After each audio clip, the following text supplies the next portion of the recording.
नमस्कार,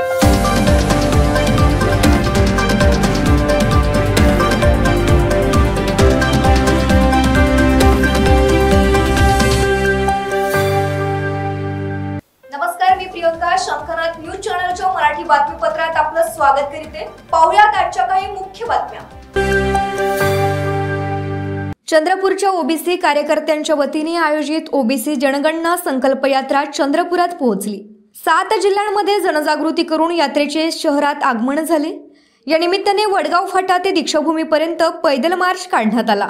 ओबीसी राजकीय आरक्षण, सर्वोच्च न्यायालय खटला, रोहिणी आयोग, भारत सरकार व नीती आयोग नेहमी ओबीसी डेटाची मागणी करते, परंतु 1931 पासून आतापर्यंत ओबीसींची जातीनिहाय जनगणना न झाल्यामुळे भारत सरकारकडे डेटा उपलब्ध नाही. म्हणून अनेक वेळा न्यायालयात अथवा धोरण ठरविताना शासनाला अनेक अडचणी येतात. यामुळे मंडल आयोगाने ठरविलेल्या 52% ओबीसी समुदायावर अन्याय होत आहे. ओबीसी समाजाकडून अनेक वर्षांपासून जातीनिहाय जनगणनेची मागणी लावून धरली जात आहे, परंतु शासनाने याकडे दुर्लक्ष केले आहे. सेवाग्राम इथून बापूकुटी इथून ओबीसी जनगणना संकल्प यात्रा निघालेली आहे. या यात्रेच्या माध्यमातून आम्ही जवळपास 200 गावांमध्ये आणि 7 जिल्ह्यांमध्ये गेलो. 1000 किलोमीटरची ही यात्रा आहे. या यात्रेच्या माध्यमातून ओबीसी समाजाची जनगणना झाली पाहिजे हा संदेश घेऊन आम्ही गावागावामध्ये जात आहोत. ओबीसी समाजामध्ये जनजागृती करण्याचे काम या यात्रेच्या माध्यमातून झालेले आहे. सरकार ओबीसीला वारंवार फसवते आहेत. 72 वसतिगृह सुरू करतो म्हणून वारंवार सरकार सांगते आहेत, परंतु अजून एकही वसतिगृह सुरू झालेलं नाही. आणि बिहारच्या धर्तीवर महाराष्ट्रामध्ये सुद्धा ओबीसीची जनगणना झाली पाहिजे हा आम्ही वारंवार मागणी करत आहेत, परंतु सरकार अजूनपर्यंत ओबीसीची जनगणना करत नाही. आणि म्हणून सरकारनं सांगण्यासाठी यात्रा आहे की तुम्ही जर आम्हाला मोजलं नाही तर 2024 मध्ये आम्ही तुम्हाला मोजणार. महाराष्ट्र राज्यातही जातीनिहाय जनगणना झालीच पाहिजे, यासाठी ओबीसी जनमानसात जनजागरण व महाराष्ट्र शासनाला अवगत करण्याच्या उद्देशाने व ओबीसींचे 72 वसतिगृह, आधार योजना, 26 जानेवारीला काढलेली अधिसूचना रद्द करण्यात यावी व मराठ्यांचं ओबीसीकरण करू नये यासाठी ओबीसी जनगणना संकल्प यात्रा सेवाग्राम येथून प्रारंभ झाली होती. विदर्भातील वर्धा, नागपूर, भंडारा, गोंदिया, गडचिरोली या जिल्ह्यातून ही यात्रा चंद्रपूर येथे दाखल झाली. शंखनाथ न्यूज साठी ब्युरो रिपोर्ट. माजी मुख्यमंत्री अशोकराव चव्हाण यांचे वडील मुख्यमंत्री होते, ते सुद्धा मुख्यमंत्री होते. त्यांना पक्षानं नेहमीच भरभरून प्रेम दिले असे असताना पक्षाला अचानक सोडून जाणे हे अत्यंत दुर्दैवी आहे, असे मत माजी मंत्री नितीन राऊत यांनी व्यक्त केलं. आम्हाला पक्षाने कितीदा तरी डावलले, मात्र पक्ष सोडून जाण्याचा विचार कधीच आमच्या मनात आला नाही. भाजपचं दबाव तंत्र सुरू आहे, मात्र तरी देखील कुठल्याही परिस्थितीत काँग्रेसला विजय मिळवून देणे हेच आमचं काम आहे. यापुढे अधिक उत्साहाने काँग्रेस जोमाने पुढे जाईल, अशी प्रतिक्रिया नितीन राऊत यांनी व्यक्त केली. कॅमेरामॅन प्रवीण सह सनी भोंगाडे, शंखनाथ न्यूज, नागपूर. या ठिकाणी दबाव आणून पक्ष प्रवेश केला जात आहे. जर अशा प्रकारची घटना या ठिकाणी घडत असेल तर निश्चितच जो पक्ष अशा प्रकारचा दबाव या ठिकाणी आणतो आहे तो कुठेतरी घाबरलेला आहे. त्या पक्षाला या ठिकाणी असं वाटत असावं की आपण या राज्यात निवडूनच येणार नाही किंवा आपली संख्या या ठिकाणी कमी होईल. त्यामुळं संख्येच्या गोळाबेरीजमध्ये आपण कुठेतरी पुढं राहावं असा आव आणून या ठिकाणी हे जर घडत असेल तर मला त्या पक्षाला निश्चितच सांगावंसं वाटतं की 1978 साली अनेक आमचे दिग्गज नेते पक्षाला सोडून गेलेले होते, परंतु पक्षाने पुन्हा उभारी घेऊन नव्याने या ठिकाणी उभं राहण्याचं काम केलेलं आहे. कधीही पक्ष संपत नाही, पक्ष हा जिवंत असतो आणि तो जिवंत राहील. आजपर्यंत बऱ्याच राजकीय पत्रकार परिषदा घेतल्या, मात्र आज पहिल्यांदा दीक्षाभूमीवर आणि दीक्षाभूमी विषयी पत्रकार परिषद घेण्याची वेळ आली आहे. दीक्षाभूमी स्मारक समितीचे अध्यक्ष भदंतार्य नागार्जुन सुरई ससाई त्यांनी पत्रकार परिषद घेऊन आपली नाराजी व्यक्त केली. त्यामुळे समितीचे सदस्य आणि सचिव म्हणून मला पत्रकार परिषद घेऊन अनेक महत्त्वाच्या बाबींवर खुलासा करणे गरजेचे होते, असं डॉक्टर बाबासाहेब आंबेडकर स्मारक समिती दीक्षाभूमीचे सचिव डॉक्टर राजेंद्र गवई यांनी आज पत्रकार परिषदेत सांगितले। याप्रसंगी बोलताना ते म्हणाले की मागील वर्षी स्मारक समिती संचालित डॉक्टर बाबासाहेब आंबेडकर महाविद्यालयातील प्राध्यापक निवडीच्या संदर्भात काही वृत्तपत्रात खोट्या बातम्या प्रकाशित करण्यात आल्या। प्राध्यापक निवड प्रक्रियेत समितीचे अध्यक्ष भदंत आर्य नागार्जुन सुरई ससाई यांनी एकट्यानेच प्राध्यापकांची निवड केली। त्यांनी समितीचे सचिव म्हणून मला किंवा 12 सदस्यांपैकी कोणालाही प्राध्यापकांच्या मुलाखतीत उपस्थित राहू दिले नव्हते। प्राध्यापकांच्या सर्व नियुक्ती या भदंत यांनीच केल्या, असा खुलासा डॉक्टर गवई यांनी याप्रसंगी केला। सर्वात पहिलं की इथे धम्माचं काम होत नाही, धम्माचा प्रसार होत नाही, धम्माचा प्रचार होत नाही। चीफ गेस्ट हा नेहमी राजनीतिक व्यक्ती येतो अशा प्रकारचा आरोप आमच्यावरती होत होता। म्हणून पहिल्यांदाच दीक्षाभूमीमध्ये पहिल्यांदाच आम्ही थायलंडवरून एक लेडी धम्म प्रवचनासाठी आणली।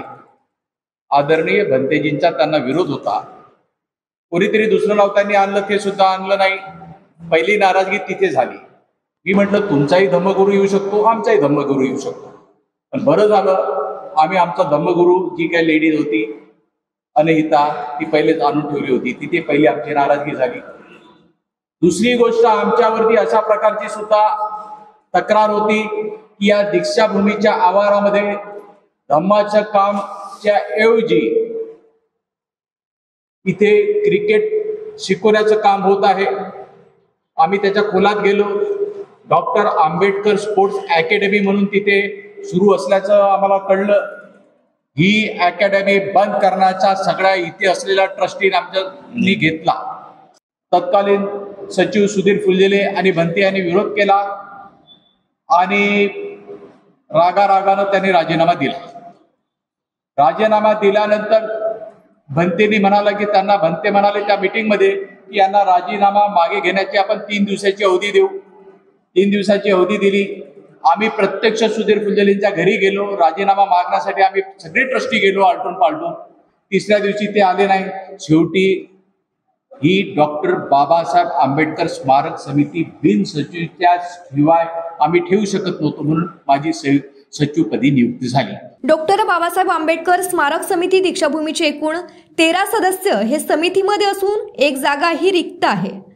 भदंत आर्य नागार्जुन सुरई ससाई हे समितीचे अध्यक्ष तर मी सचिव आहे। याशिवाय इतर 10 सदस्य समितीमध्ये असून आज माझ्यासोबत पत्रकार परिषदेमध्ये 6 सदस्य उपस्थित आहे। याशिवाय 2 सदस्य हे वयोमानाच्या कारणामुळे येऊ शकले नाही, असे गवई म्हणाले। याचा अर्थ समितीचे 10 सदस्य हे भदंत आर्य यांच्या एकंदरीत कारभाराविषयी विरोधात असल्याचे सिद्ध होते। या प्रसंगी बोलताना डॉक्टर गवई म्हणाले की मागील 11 वर्षांपासून दीक्षाभूमीवर doctor Babasaheb Ambedkar sport academy सुरू आहे। या अकॅडमीचा कोट्यावधीचा आर्थिक व्यवहार आहे, परंतु समितीच्या अंकेक्षणात कुठेही या स्पोर्ट्स अकॅडमीच्या आर्थिक त्यांना अंतर्भाव नाही। जवळपास 12 कोटी अकॅडमीच्या खात्यात आढळून येत आहे, तर 12 कोटी खात्यातून परस्पर काढण्यात आले आहेत। या संदर्भात कुठलाही हिशोब स्मारक समितीला देण्यात आला नाही, त्यामुळे ही स्पोर्ट अकॅडमी बंद करण्याचा निर्णय घेण्यात आला आहे। शंखनाथ न्यूजसाठी ब्युरो रिपोर्ट। नागपूर शहरात शिवशाही महोत्सव 2024 चे आयोजन शिवशाहीगड पुरुषोत्तम बाजार समोर झिंगाबाई टाकडी नागपूर येथे करण्यात येणार आहे। तर 15 जानेवारीपासून पश्चिम नागपूरमध्ये सुरू झालेल्या जन आशीर्वाद यात्रेचे समापन 14 फेब्रुवारीला शिवशाहीगड येथे होणार आहे। या शिवशाही महोत्सवात वैचारिक सांस्कृतिक कार्यक्रमाचे भरगच्च कार्यक्रम आयोजित करण्यात आले आहे।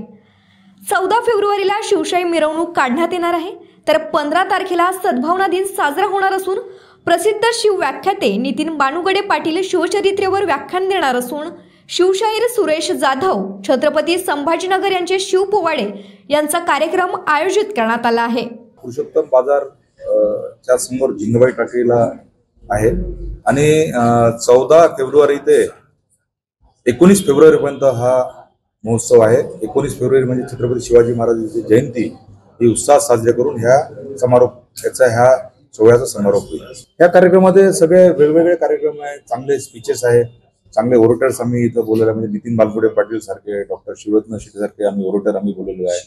युवकांना मार्गदर्शन करण्याकरता वर्धेचे आपले निलेश कराळे गुरुजी त्यांची वेळ घेतलेली आहे. कन्याकुमारीने पण वेळ दिलेली आहे, पण त्यांचं ह्या भारत जोडो न्यायालयामुळे येणं कन्फर्मेशन आपल्याला उद्याला किंवा परवाला मिळणार आहे. त्यानंतर संविधान जागर ह्या कार्यक्रमाच्या दिवशी ॲडव्होकेट फिरोज मिर्झा हे संविधानावर बोलणार आहे. अनेक 100-125 म्हणजे कलावंतांनी काम केलेलं एक डॉक्टर बाबासाहेब आंबेडकर संविधान महानाट्य आपण त्या दिवशी प्रस्तुत करत आहे. आणि याच्याशिवाय एक संभाजीनगरचा ग्रुप आहे, त्यांचा शिवाजी महाराजांचा पोवाड्याचा कार्यक्रम आहे.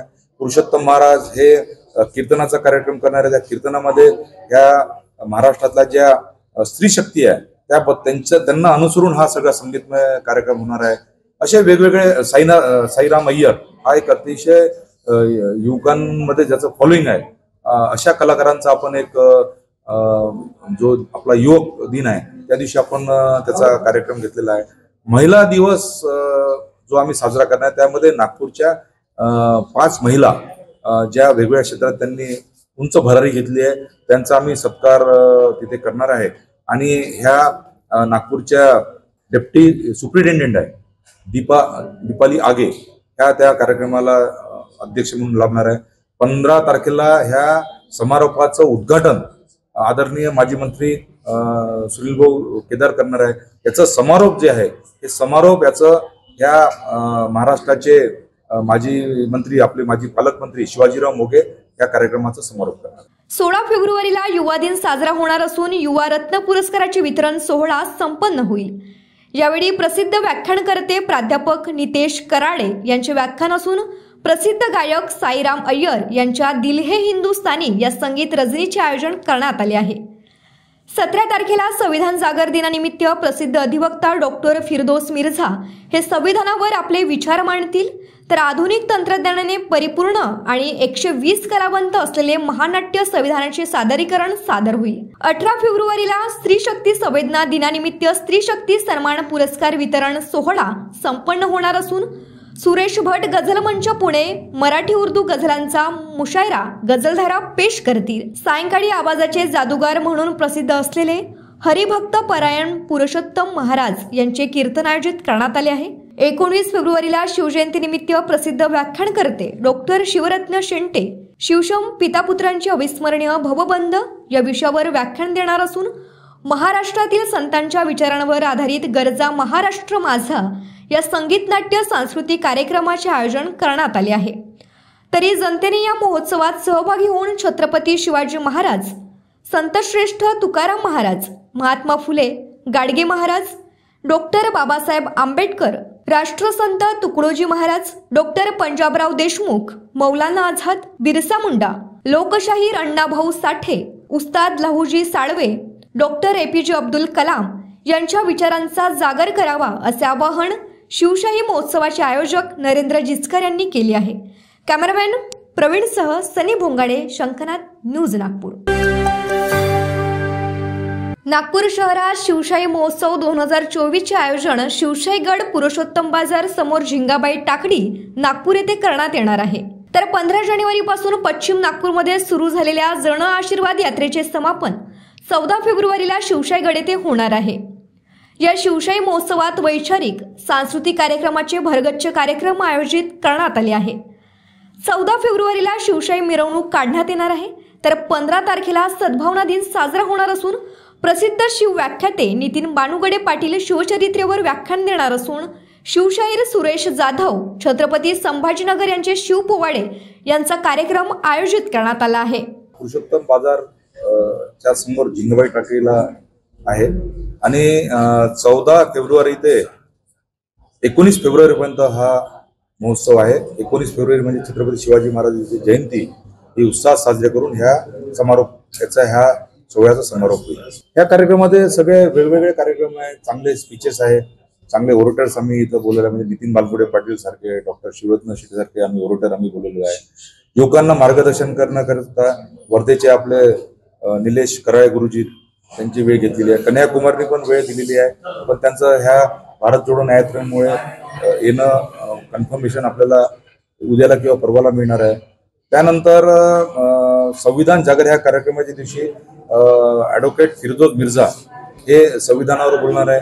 अनेक 100-125 म्हणजे कलावंतांनी काम केलेलं एक डॉक्टर बाबासाहेब आंबेडकर संविधान महानाट्य आपण त्या दिवशी प्रस्तुत करत आहे. आणि याच्याशिवाय एक संभाजीनगरचा ग्रुप आहे, त्यांचा शिवाजी महाराजांचा पोवाड्याचा कार्यक्रम आहे. पुरुषोत्तम महाराज हे कीर्तनाचा कार्यक्रम करणार आहे. त्या कीर्तनामध्ये ह्या महाराष्ट्रातल्या ज्या स्त्री शक्ती आहे त्यांना अनुसरून हा सगळा संगीतमय कार्यक्रम होणार आहे.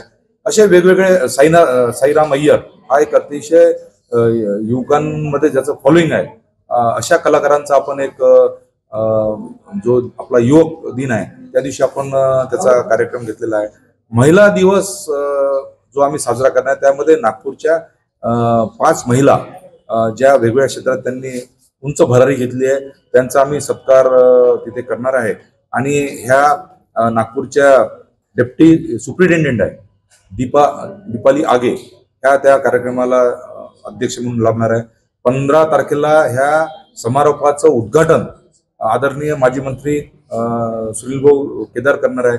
याचं समारोप जे आहे हे समारोप याचं ह्या महाराष्ट्राचे माजी मंत्री आपले माजी पालकमंत्री शिवाजीराव मोघे या कार्यक्रमाचा समारोप करणार. 16 फेब्रुवारीला युवा दिन साजरा होणार असून युवा रत्न पुरस्काराचे वितरण सोहळा संपन्न होईल. यावेळी प्रसिद्ध व्याख्यानकर्ते प्राध्यापक नितेश कराडे यांचे व्याख्यान असून प्रसिद्ध गायक साईराम अय्यर यांच्या दिल हे हिंदुस्तानी या संगीत रजनीचे आयोजन करण्यात आले आहे.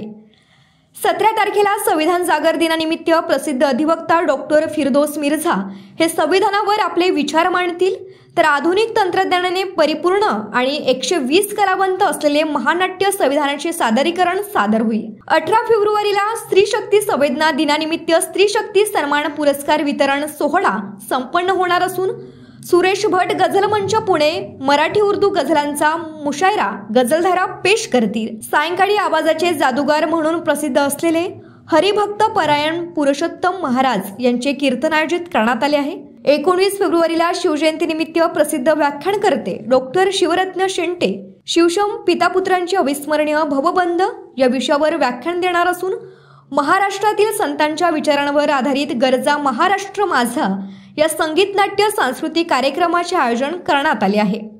तरी जनतेने या महोत्सवात सहभागी होऊन छत्रपती शिवाजी महाराज, संतश्रेष्ठ तुकाराम महाराज, महात्मा फुले, गाडगे महाराज, डॉक्टर बाबासाहेब आंबेडकर, राष्ट्रसंत तुकडोजी महाराज, डॉक्टर पंजाबराव देशमुख, मौलाना आझाद, बिरसा मुंडा, लोकशाहीर अण्णाभाऊ साठे, उस्ताद लहुजी साळवे, डॉक्टर APJ अब्दुल कलाम यांच्या विचारांचा जागर करावा असे आवाहन शिवशाही महोत्सवाचे आयोजक नरेंद्र जिचकर यांनी केले आहे. कॅमेरामॅन प्रवीणसह सनी भोंगाडे, शंखनाथ न्यूज नागपूर. खाणीत काम करत असताना मोठा दगड अंगावर पडल्याने कंत्राटी कामगाराचा मृत्यू. रामटेक मनसर कांद्री येथे असलेल्या मॉइल लिमिटेड मनसर खाणीत काम करत असताना मोठा दगड अंगावर पडल्याने कंत्राटी कामगाराचा उपचारादरम्यान मृत्यू झाला. मिळालेल्या माहितीनुसार मनसर हेटीटोला येथील 30 वर्षीय चेतन लखू राऊत हे रविवारी कंपनीच्या आवारात काम करत होते. त्याचवेळी अचानक दरड कोसळली. त्यात चेतन लखू राऊत यांच्या अंगावर मोठा दगड कोसळला. स्थानिक कामगारांच्या मदतीने जखमीला कामठी उपजिल्हा रुग्णालयात पाठवले असता डॉक्टरांनी तपासणी दरम्यान चेतन राऊतला मृत घोषित केले. कुटुंबियांनी एका सदस्याला नोकरी आणि नुकसान भरपाईची मागणी केली आहे. शंखनाथ न्यूजसाठी ब्युरो रिपोर्ट. तर हे होतं आजचं बातमीपत्र. पुन्हा भेटूयात पुढील बातमीपत्रात. तोवर बघत राहा शंखनाथ आवाज सत्याचा. नमस्कार. सर्व प्रकारच्या पाळीव प्राण्यांसाठी अत्यंत गुणकारी इनोटॉक्स पौष्टिक आहार. नैसर्गिक वापरा, केमिकल टाळा. इनोटॉक्ससह रोगराईस आळा घाला. पशुखाद्य टेक्नॉलॉजिकल ऑडिटिव्ह उत्पादनासाठी महाराष्ट्रातील सर्व जिल्हे व तालुक्यात डीलर्स नेमणे आहे. अधिक माहितीसाठी संपर्क करा 8446625542 738775157.